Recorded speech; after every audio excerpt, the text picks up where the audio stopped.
कह रहा है गंगा जमुनी तहजीब कुछ होती ही नहीं है, कह रहा है कि हर हर महादेव बोल लो वरना कलमा पढ़ने के लिए तैयार हो जाओ। वो खड़ा होकर के घोषित कर रहा है कि तुम भी आतंकवादी, ये भी आतंकवादी, ये मुसलमान भी आतंकवादी, तुम हिंदुओं को कभी हो नहीं सकते। क्या तुम इसको एंडोर्स करते हो? एंडोर्स करते हो? शहजादपुरा वाला बोलो। अब मैंने पूरी बात सुनी है। एक सेकंड, शहजादपुरा वाला मनोज मुंतशिर शुक्ला की बात इनको जो चुभी है, उन्होंने तो राष्ट्रवादी बनाम जयचंदों की बात की है, और जयचंद तो कोई भी हो सकता है। उस समय पर भी मुगल आक्रांता या अंग्रेज इसलिए सफल हुए क्योंकि कुछ जयचंद शामिल थे, कोई मीर जाफर शामिल था। किसने बोला एपीजे अब्दुल कलाम से प्रॉब्लम है? किसने बोला रस खान से प्रॉब्लम है? किसने बोला वीर अब्दुल हामिद से प्रॉब्लम है? हमें प्रॉब्लम औरंगजेब से है, पर ये औरंगजेब को मुसलमान मानते हैं, ये कभी उस्ताद बिस्मिल्लाह खान को मुसलमान नहीं मानते।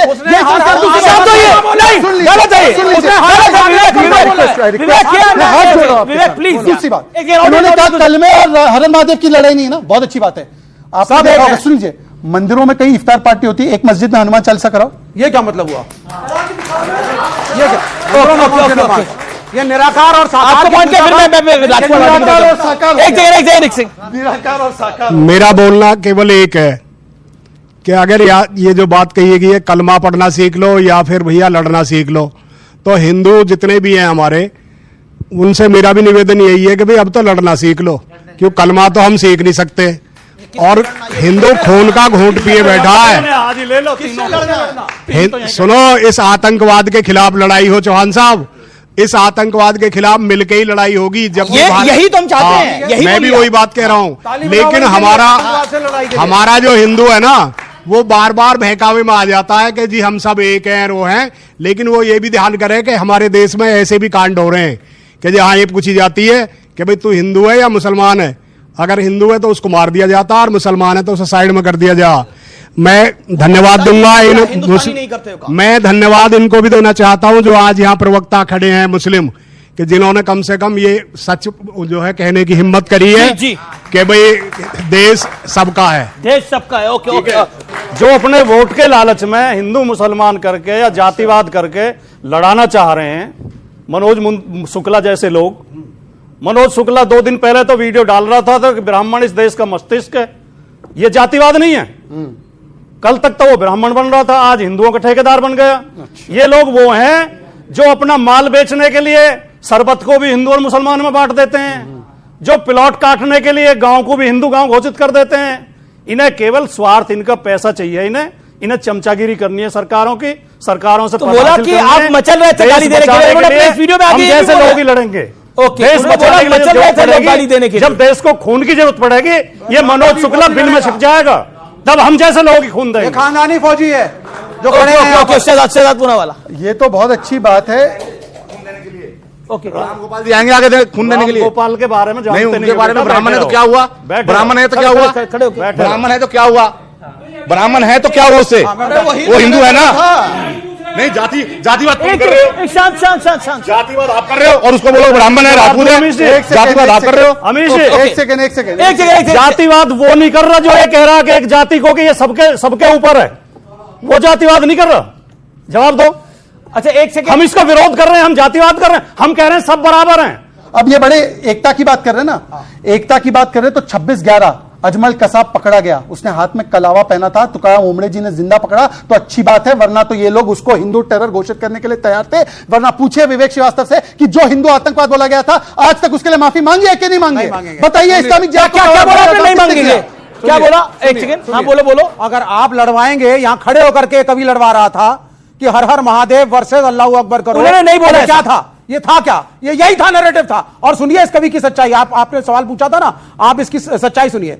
इसने कुछ साल पहले एक चैनल पे, इसी चैनल पे शायद, ये कहा कि साहब चंद्रशेखर आजाद पंडित थे, वो पंडित चंद्रशेखर आजाद थे, और क्योंकि वो पंडित थे, जबकि चंद्रशेखर आजाद एक कॉमरेड था, एक कम्युनिस्ट था, सब धर्म एक बराबर थे, वो ब्राह्मणिकल सुप्रीमेसी की बात करता है। मतलब सोचो, उतना पाकिस्तान पे नहीं बोल रहे, उतना आतंकियों पे नहीं बोल रहे, जितना मनोज मुंतशिर शुक्ला पे बोल रहे हो आप लोग।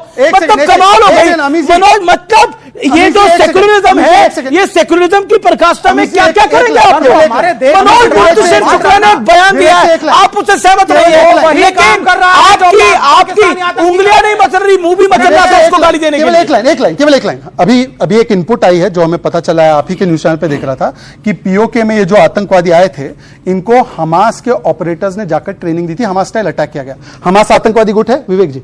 अरे तुम्हें अभी तक ये तो पता नहीं चला कि बताइए हमास को प्लेटफॉर्म देकर फेल हो गया, ये हमास का आतंकवादी आ गया, हमास को आतंकवादी बताइए। एक सेकंड हमास हमने नहीं, बिल्कुल बिल्कुल था, ट्रेनिंग हो रही थी। नहीं, ये बिल्कुल सत्य है, ट्रेनिंग हो रही थी वहां पर। हमास टेररिस्ट ऑर्गेनाइजेशन है कि नहीं है? यस और नो? हमास टेररिस्ट ऑर्गेनाइजेशन है, इजराइल टेररिस्ट स्टेट है, लेकिन पैलेस्टीन एक अलग मुल्क मिलना चाहिए। और ये झूठ बोल रहे हैं, कोई इनके पास खबर नहीं है, इनका इंटेलिजेंस फेल हो गया और ये लीपापोती कर रहे हैं। लोग मर गए हमारे मुल्क के, अब बैठ करके इंटेलिजेंस रिपोर्ट आई। क्या करूं तुम्हारी रिपोर्ट का मैं? मेरे भाई ने कहा हमास आतंकी ऑर्गेनाइजेशन है, इजराइल टेररिस्ट स्टेट है। सुनिए Israel is also terrorist state. Vivek ji, Kerala में बाकायदा हमास के नेता को मंच दिया गया इनकी सरकार के द्वारा, और इनके मंत्री जलील ने बोला कि हमास को आतंकी गुट नहीं मान सकते। बताइए कर्नल दानवीर, क्या आपको लगता है कि जो बार बार एक प्रश्न हो रहा है, देखिए सियासत अपनी काम करती रहेगी, लेकिन ये एक इंटेलिजेंस फेलियर और सिक्योरिटी लैब्स की जो बार बार बात हो रही है, क्या आपको लगता है कि क्योंकि पहलगाम एक ऐसा इलाका है जहां टेररिस्ट अटैक नहीं करते थे, लेकिन धर्म पूछ के मारा गया है और ब्रूटल अटैक हुआ है, व्हाट डज दिस मीन? देखिए, जहां तक सिक्योरिटी लैब्स का सवाल है, एक बड़े समाचार पत्र ने इसको उसके बड़े इंपॉर्टेंट नाम नहीं लिया जाएगा, एक अच्छे पत्रकार ने लिखा है अपनी रिपोर्ट में कि जहां पर यह आतंकवादी घटना हुई है इसके ऊपर इंटेलिजेंस रिपोर्ट थी कि यह सेफ नहीं है, तो क्यों इसको खोला गया पर्यटन के लिए, और अगर पर्यटन के लिए खोला गया तो यहां पर सुरक्षा व्यवस्था क्यों नहीं दी गई? तो यानी कि सवाल यह पैदा होता है कि जो लोकल गवर्नमेंट है उसके क्या इंटरेस्ट थे, उसने क्यों इस इलाके को खोला? That is the point. So it's a big security labs from there. अरे आप आर्मी वाले पे भी चिल्लाएंगे क्या? ये आर्मी वाले पे भी चिल्लाएंगे क्या? नहीं, हम नहीं चिल्लाएंगे, आप मेरे से बात मत करिए, पॉलिटिकल बात नहीं करेंगे हम।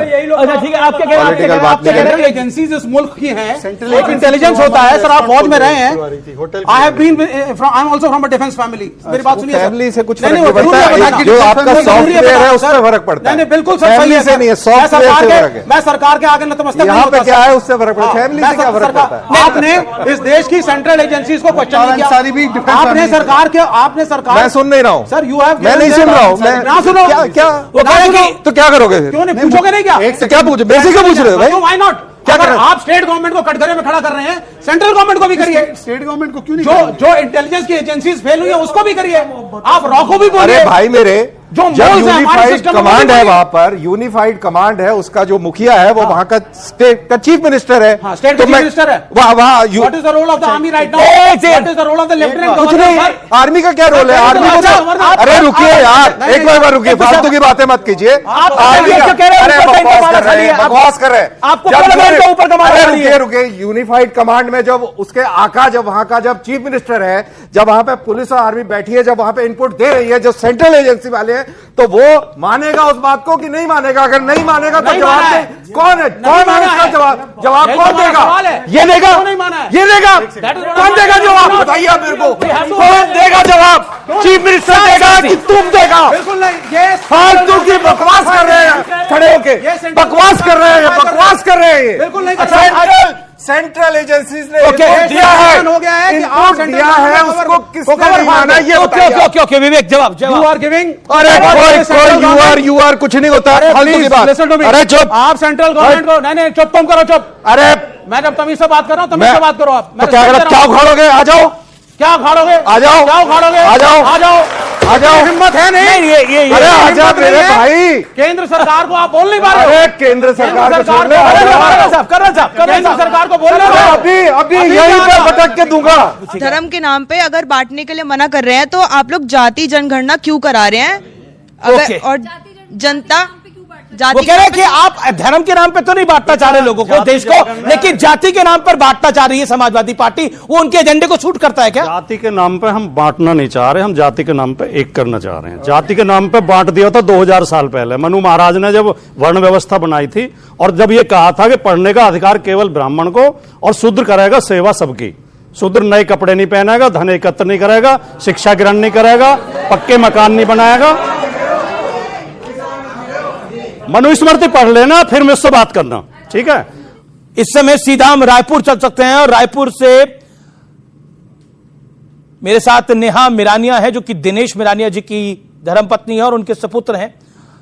नेहा मिरानिया और शौर्य मिरानिया हमारे साथ हैं। सबसे पहले तो बहुत दुखद है, और इस दुख की घड़ी में समूचा देश नेहा जी आपके और शौर्य के साथ खड़ा हुआ है, और बहुत कायराना हमला था आतंकियों का। क्या हुआ था उस दिन? मेरी जब नीचे आने के बाद मेरी सिस्टर से बात हुई, जब वो थोड़ी स्टेबल हुई थी, तो उसने बताया वो और पापा ट्राम्पोलिन के पास में खड़े हुए थे, तो उनके पास पे कोई बंदा भागते भागते आया एक गन लेके। तो उसने पापा को बोला कलमा पढ़ने को। पापा को नहीं समझा, पापा ने कैप और चश्मा उतारा, उतने में उन्होंने शॉट कर दिया पापा। उसके बाद पीछे में कोई अंकल थे, उसने लक्षिता को पुल किया पीछे कि वो बचा लेंगे। उन्होंने उनसे भी सेम चीज पूछी, उनको नहीं पता था, उनको सीधा हेड पे शॉट किया। देन एक थर्ड गाय था जिसको कलमा पता थी, उनसे पूछा गया, उन्होंने कलमा पढ़ी, फिर उन्होंने लक्षिता को बचाया जिन्होंने कलमा पढ़ी थी, और उनको फेंस करा के सब करा के नीचे लेके। तो जिसने कलमा नहीं पढ़ा, ये तो हमने सुना भी है, और भी प्रत्यक्षदर्शी बता रहे हैं कि वहां पर कि जिसने कलमा नहीं पढ़ा उसको गोली मार दी। एक तरह से बहुत ही दुखद खबर है, और बहुत ही दुख की घड़ी है आप लोगों के लिए। लेकिन एक चीज मैं जरूर कहना चाहता हूं आपको कि इस दुख की घड़ी में देश आपके साथ खड़ा है, देश का शासन आपके साथ खड़ा है, देश में जो 140 करोड़ लोग हैं वो आपके साथ खड़े हैं। लेकिन आपने अपने परिवारजन को खोया है, अपने पिता को खोया है।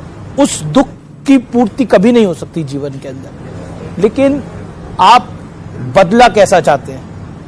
इस साल हमने अपना परिवार नहीं खोया है, हमारा परिवार ही टूट गया, बिखर गया है। खोया नहीं है, खत्म हो गया हमारा परिवार। आप समझ सकते, एक सिंगल फैमिली में किसी मेल को ऐसा कुछ होना, फैमिली बिखर गई है सर हमारी। आप कुछ भारत की सरकार से कुछ कहना चाहेंगी?